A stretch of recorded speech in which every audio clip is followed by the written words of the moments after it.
There used to be a weekly posting on Deadspin years ago titled Dead Wrestler of the Week, a sad look into the world of wrestling and how many wrestlers we grew up loving lost health battles, whether they were physical or mental, or lost their lives to their addictions. Today I wanted to focus on the positive and talk about wrestlers who battled and overcame their addiction. It's not an easy thing to do. It takes a lot of hard work and dedication to fight your addiction and change for the better. Jake the Snake Roberts, one of the most popular wrestlers in the WWE in the 1980s. Jake the Snake Roberts! However, his battle with alcoholism and drug addiction led to a rocky career as the years went on.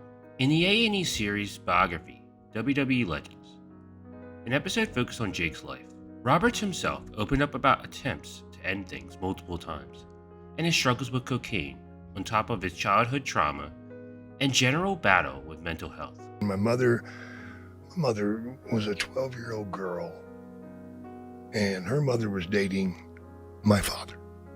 Her mother was. My grandmother passed out, and my father left that bed and went into a 12-year-old little girl's room. Dealing with depression on top of his addiction battles was not easy for Roberts.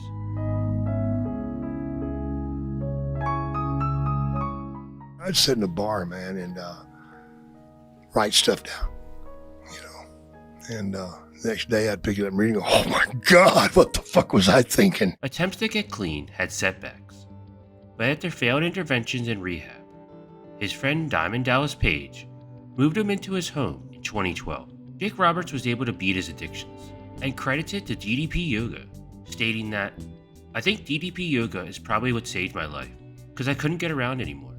I couldn't get up, I couldn't get down. Got to that year mark where you were sober for a year and the fog lifted. To experience the love that's being given and the attention and the thousands and thousands and thousands of remarks and feedback that we've received about it, man, that kind of says it all. Roberts has regrets around his addictions, especially after revealing he promised to not treat his kids the way his father treated him, and he admits he wasn't there for them. Now that Roberts has been clean, he's been able to reconnect with some of his children. The girl that you met earlier, Cody, she is the first daughter of mine that I held in my lap. She was 22. 22. Before I would ever pick up one of my daughters and set them in my lap.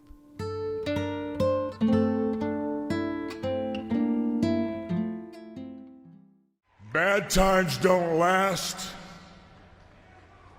but bad guys do. The late great Scott Hall is another wrestler who was able to overcome his battle with addiction with the help of Diamond Dallas Page. His addictions would sometimes bleed into storylines. This stood out in WCW, where they tried to play that he was drunk in the ring or drinking while wrestling, like other wrestlers. As his time in the spotlight shrank, his battle with addiction grew. There'd be events where he's caught on camera, visibly under the influence, and incoherent. For years, there was belief among fans that this would continue down that dark path. Hall would struggle to stay on the straight and narrow. 12 stints in rehab, attempting 12-step programs, mental health facilities, and even moving cities to avoid vices. But his addiction would follow him everywhere. It wasn't until he moved in with DDP, who was also hosting Jake Roberts at the time, that he was able to turn it around. Diamond Dallas Page didn't view helping Roberts or Hall as conducting a rehab program, but helping two friends that he really valued. In a 2013 Bleacher Report interview, DDP said the following, "These are my friends, and we're all getting healthy together. There are just no drugs in the house and no drama."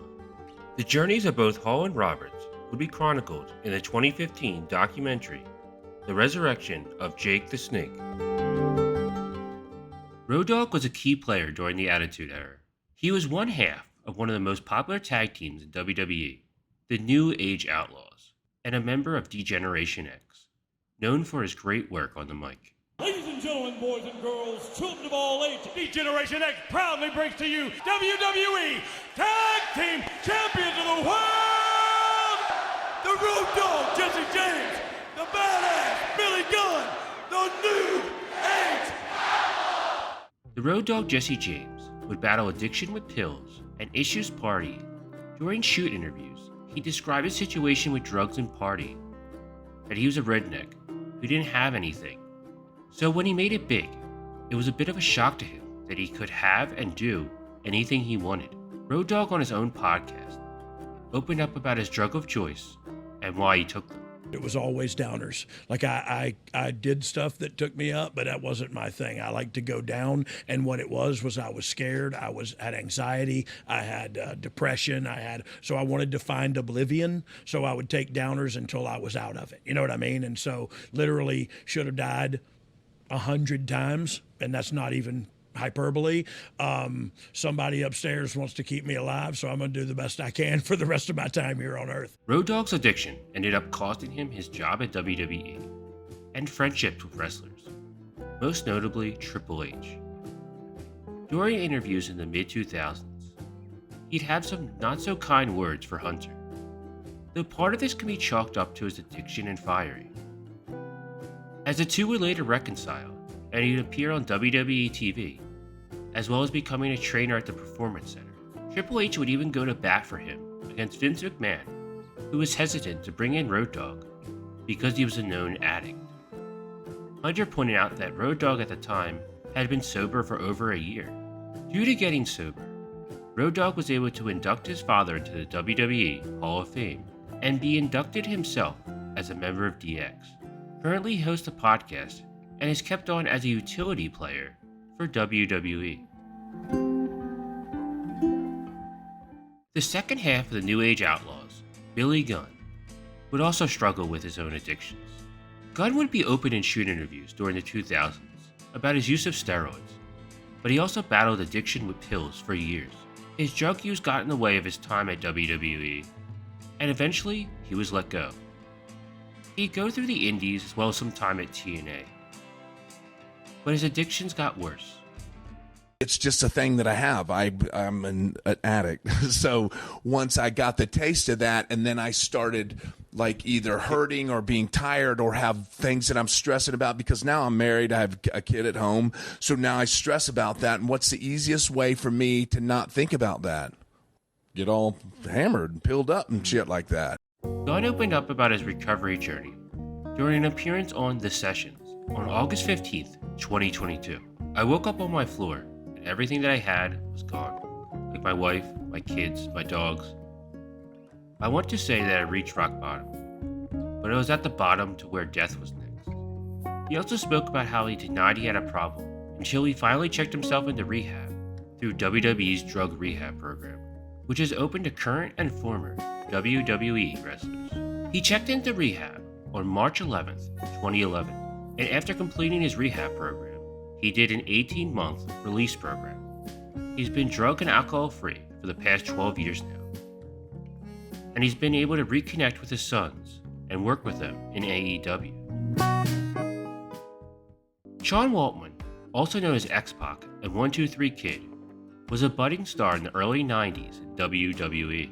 For a company built on size, Waltman showed the immense talent that smaller and more athletic wrestlers could have in putting on a great match.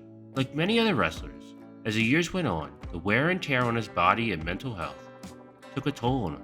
In an interview with the New York Post, he spoke about his mental health battles while living in Mexico, battling addictions to meth, painkillers, and alcohol. He credits finding the right people and the right resources to help him get sober. He's been welcomed back to the WWE over the past few years and was inducted to the WWE Hall of Fame twice, once with NWO and the other time with DX. While Waltman would call it quits on being a full-time wrestler in 2019, he'd come out of retirement in 2022 for a few matches in GCW. Kurt Angle is considered one of the all-time greats. Before he even stepped into a WWE ring, he was making a name for himself, not only winning an Olympic gold medal in wrestling, but doing so with a broken neck, which would lead to major problems years later. His addiction to alcohol and painkillers would get worse as his professional wrestling career became bigger. He stated that his addiction started in 2003. The first time, broke my neck in 2003 in February. That's when I was introduced to painkillers. And the second I took them, I loved them. In interviews, he'd open up more about his journey. To kick his addiction, he first tried to lock himself in his house for 10 days, just to get through the withdrawal. But things got worse for his addiction after joining TNA. He has said that at the height of his addiction, he was taking 65 extra strength Vicodin a day, which he admits that, along with the heavy drinking culture, caused him to get 4 DUIs in a 5-year span. Eventually, he would enter a rehab program at St. Joseph Institute in Port Matilda, Pennsylvania, crediting his wife Giovanna and his kids for helping him break his habits. Kurt Angle detailed his journey on an episode of WWE Legends and wanted it to be about the ability to overcome everything, gaining back reputation lost, to tell people that it is possible to get through the worst. Pro wrestling is a taxing sport that has wrestlers working and traveling for so much of the year. It can be glamorous to reach the big stage, but we often see wrestlers pay a huge price for those 15 minutes of fame. I wanted to highlight a few wrestlers' journeys who I think should be praised for their strength to overcome something so difficult. These are guys that many of us grew up watching and idolized.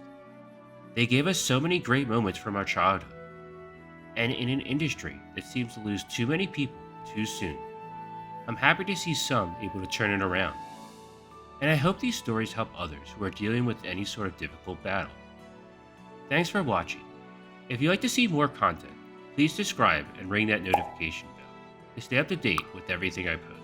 I make long-form content as well as shorts, mostly focusing on wrestling, but we'll toss in the occasional video game or sports thing that I find interesting. Thanks again for watching.